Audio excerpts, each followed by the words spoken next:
Hello దోస్తులు, welcome to Vamsi voyages. ఈరోజైతే cauliflower tomato recipe చూసేద్దాం పదండి. కాలీఫ్లవర్ని నేను ఈ సైజులో అయితే కట్ చేసి పెట్టుకున్నాను. ఆ తర్వాత స్టవ్ మీద ఒక గిన్నె పెట్టేసి దాంట్లో వాటర్ పోసి కొంచెం వేడైన తర్వాత కొద్దిగా పసుపు, ఆ తర్వాత ఈ కాలీఫ్లవర్ ముక్కలను అయితే యాడ్ చేసుకున్నాను. ఇది చేయడం వల్ల ఏమవుతుందంటే దాంట్లో ఏమైనా పురుగులు అవి ఉన్నా చనిపోతాయి అండ్ మనకు క్లీన్ అవుతాయి. సో ఇలా మనం కాలీఫ్లవర్ని క్లీన్ చేసుకోవచ్చు. అండ్ అలాగే నేను కాసేపు బాయిల్ కూడా చేశాను. మంచిగా వాటికి పసుపు పట్టేసింది. సో ఇప్పుడు నేను ఆ వాటర్ని తీసేసి ఈ కాలీఫ్లవర్ ముక్కల్ని అయితే స్ట్రెయిన్ చేసుకున్నాను. ఇప్పుడు నేనైతే కర్రీలోకి కావాల్సినన్ని 2 టొమాటోస్, ఒక ఆనియన్, 2 మిర్చి కట్ చేసి పెట్టుకున్నాను. అలాగే కొరియండర్ కూడా కట్ చేశాను.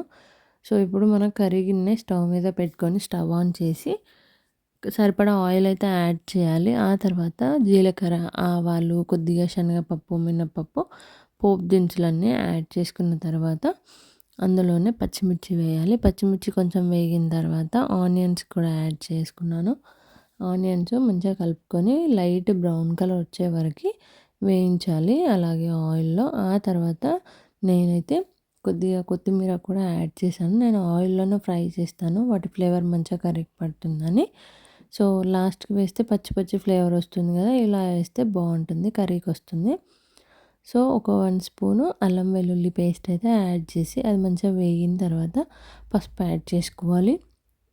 ఇప్పుడు ఈ పోపులోకి మనం ఆల్రెడీ ఉడకబెట్టి పెట్టుకున్న కాలీఫ్లవర్ ముక్కలు ఉన్నాయి కదా, వీటిని కూడా అందులో యాడ్ చేసి ఆయిల్ మంచిగా మిక్స్ అయ్యే వరకు వాటికి కలుపుతూ ఉండాలి. కొంచెం కలిపిన తర్వాత వాటిని మూత పెట్టేసి కొద్దిగా ఉడికే వరకు ఆగాలి. ఆ తర్వాత మనకు సరిపడా అంత కారం, ఉప్పు అయితే యాడ్ చేసుకొని మంచిగా మిక్స్ చేయాలి వాటిని. ఆ తర్వాత కాసేపు అయితే వాటిని అలా ఉడకనివ్వాలి. మూత పెట్టుకొని ఒక 5 మినిట్స్ వెయిట్ చేయాలి.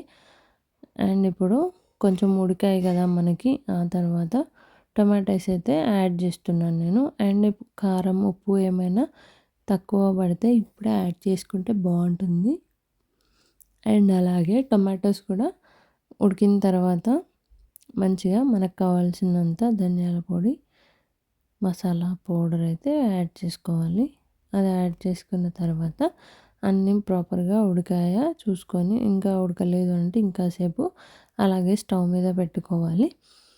సో ఇప్పుడు అన్నీ ఉడికాయి కదా మనకు చక్కగా. సో ఇంకా మనకు సరిపోతుంది. ఇప్పుడు నేను స్టవ్ ఆఫ్ చేసుకున్నాను. కర్రీ అయితే చాలా బాగా వచ్చింది, మీరు కూడా ట్రై చేయండి. అండ్ నా వీడియో మీకు నచ్చినట్లయితే లైక్ చేయండి, షేర్ చేయండి, సబ్స్క్రైబ్ కూడా చేయండి. అండ్ సబ్స్క్రైబ్ చేయాలంటే ఎక్కడో తెలుసు కదా, కింద సబ్స్క్రైబ్ బటన్ పక్కన బెల్ ఉంటుంది, దాని మీద అయితే ట్యాప్ చేయండి.